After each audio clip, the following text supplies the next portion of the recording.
Kubera honestly చెప్పాలంటే this is a Sekhar Kammula గారి film. No words about this. మొన్న నాగార్జున గారు, ధనుష్ గారు, రష్మిక గారు అంటే ఏంటో అనుకున్నా, కంప్లీట్లీ ఒక శేఖర్ కమల గారి సినిమా ఇది.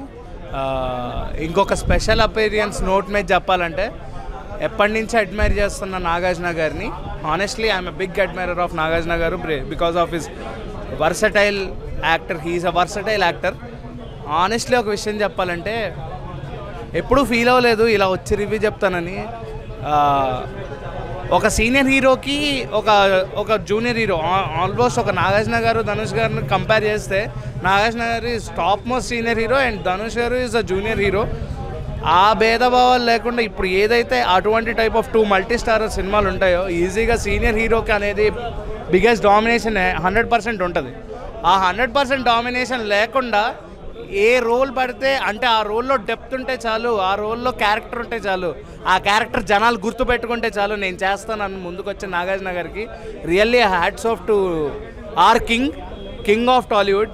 ఆనెస్ట్లీ సోలో ఫిలిమ్స్ అంటారు, మాస్ ఫిలిమ్స్ అంటారు, రగ్గడ్ ఫిలిమ్స్ అంటారు, కానీ ఇలాంటి సినిమాల్లో క్యారెక్టర్స్ మాత్రమే జీవితాంతం ప్రతి ఒక్కరికి గుర్తుండిపోతాయి. ఒక సినిమాలో ఒక క్యారెక్టర్ని గుర్తుపెట్టుకున్నంత ఒక సినిమాలో వాడు మాస్ చేశాడా, క్లాస్ చేశాడా అని చూడరు. సో ఏ క్యారెక్టర్ అయినా నేను వచ్చి చేస్తాను, నాకు అది నచ్చితే జనాలకి నా క్యారెక్టర్ గుర్తుండిపోతే నేను చేస్తాను అని ప్రూవ్ చేసింది కింగ్ నాగార్జున గారు. కాదు కదా, గతంలో చూసినట్టయితే నిన్నే ప్రేమిస్తా మూవీ కావచ్చు, దాని తర్వాత వేరే చాలా సినిమాలో ఆయన గెస్ట్ అపీరెన్స్ చేశారు, క్యామియో రోల్స్ చేశారు. సో ఆనెస్ట్లీ ఒక మాట చెప్పాలంటే, ఇప్పుడంటే ఆయన ప్రైమ్ కాకపోవచ్చు. నిన్నే ప్రేమిస్తా అంటున్నారు, నిన్నే ప్రేమిస్తా టైంలో నాగార్జున గారు ప్రైమ్. అది నాగార్జున గారు ఎలైట్ ప్రైమ్. 2000స్లో ఈజ్ ఓన్లీ ద హీరో. ఒక 3 ఫిలిమ్స్ 2000 ఇయర్లో 3 ఫిలిమ్స్ బ్లాక్ బస్టర్ కొట్టిన ఏకైక హీరో నాగార్జున. సో అటువంటి హీరో అప్పట్లోనే శ్రీకాంత్ గారికి డామినేషన్ ఇస్తూ తను సైడ్ క్యారెక్టర్ చేశారంటే it's not a side character, is only the main character. ఇందులో కూడా శేఖర్ కమల గారు మొన్న చెప్తారు, నాగార్జున గారు లేకపోతే ఈ సినిమా లేదని చెప్పి. సో ఈ సినిమాలో ఆయన క్యారెక్టర్ ఎంతైనా తక్కువ ఉండొచ్చు, కానీ నాగార్జున గారు లేకపోతే ఈ సినిమాకి ఒక సోల్ లేదు. గగనం లాంటి ఎక్స్పెరిమెంట్స్ చేసిన నాగార్జున గారికి సరైన రికగ్నిషన్ వచ్చింది అనుకుంటున్నారా మీరు? ఆయన చేసిన ఎక్స్పెరిమెంట్స్ కావచ్చు, ఆయనకి ఇంకా అంత ఫేమ్ కానీ రికగ్నిషన్ కానీ ఇక్కడ ప్రేక్షకుల నుంచి అప్రిషియేషన్ వచ్చింది అనుకుంటున్నారా? ఆనెస్ట్లీ ఇప్పుడు రగడ లాంటి సినిమాలకైతే నేనైతే చెప్పను, ఎందుకంటే ఇది అటువంటి సినిమా కాదు. గగనం అంటున్నారు కాబట్టి this is also an experiment. ఆయన చెయ్యని ఎక్స్పెరిమెంట్స్ ఏం లేవు. ఇప్పుడు కొత్తగా ఆయన చేయాల్సి వస్తుంది ఏం లేదు. Is only the first pan India star and చాలామంది డైరెక్టర్స్ని ఇంట్రడ్యూస్ చేసిన ఏకైక హీరో నాగార్జున గారు.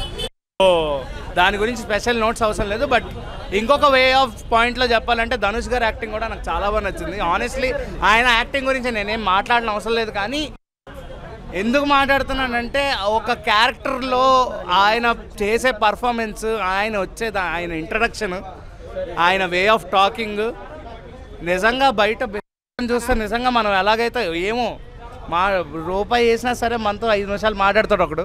సో పక్కనే నిజంగా ఇక్కడే అడుక్కుంటున్నట్టు అనిపించింది.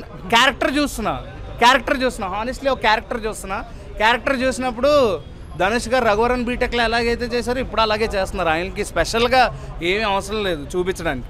సో హానెస్ట్గా ఒక మాట చెప్పాలంటే ధనుష్ గారు ఒక ఆస్కార్ ఇచ్చేది సార్. హానెస్ట్లీ ఆయన performance first 30 minutes and last 30 minutes and పోయిరామామ ఉన్న సాంగ్లో ఆయన ఇన్నోసెన్స్ అసలు నో